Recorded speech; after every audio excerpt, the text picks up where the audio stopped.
এই সূর্যটা কত বড়, এই পৃথিবী থেকে বিজ্ঞানীদের ধারণা 11 লক্ষ গুণ বড় হলো সূর্য।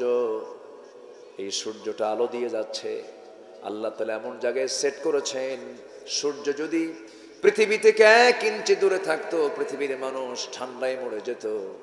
আবার যদি পৃথিবীর দিকে 1 ইঞ্চি আল্লাহ তাআলা আগায় দিতেন, পৃথিবীর মানুষ জ্বলে পুড়ে ছারখার হয়ে যেত। আল্লাহ এমন জায়গায় সূর্য সেট করেছেন, তিনি তার পরিচয় দিতে নিয়ে বলছেন, যারা পারেন ঠোঁট মিলিয়ে বলুন, তাবারাকাল্লাযী জাআলা ফিস সামাই বুরুজান ওয়া জাআলা ফিহা সিরাজান ওয়া কমারান মুনীরা। জোরে বলুন আল্লাহু আকবার। তিনি সেই মহান সত্তা যিনি আকাশে রেখেছেন প্রদীপ্ত সূর্য, রাতের আলোকিত চাঁদ রেখে দিয়েছেন।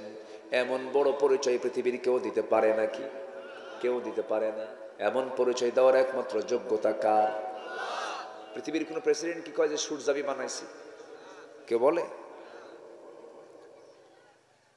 সূর্য যিনি চালান, চন্দ্র যিনি চালান, তারকাগুলো যিনি চালান, তিনি তামার আল্লাহ।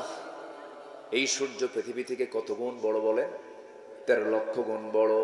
ওই সূর্যের চাইতে কিছু তারকা আছে, বেটেল জুইস একটা তারকা আছে, যে তারকা সূর্যের চাইতে 33 কোটি গুণ বড়। আকাশে কি এক তারা? আকাশে এক তারা? অসংখ্য তারা। বেটেল জুইস, সুপারনোভা,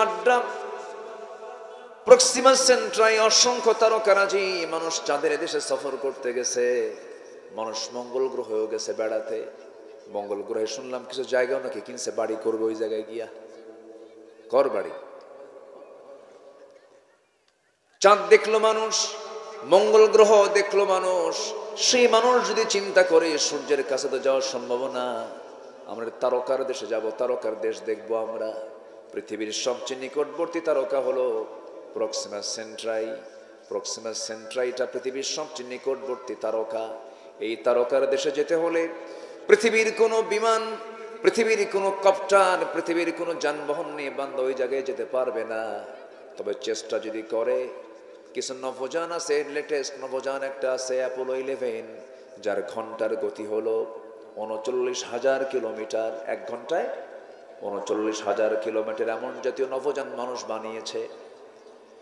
এই নভোযানে চড়ে যদি কোনো বান্দা রওনা দিয়ে দেয়, পৃথিবীর সবচেয়ে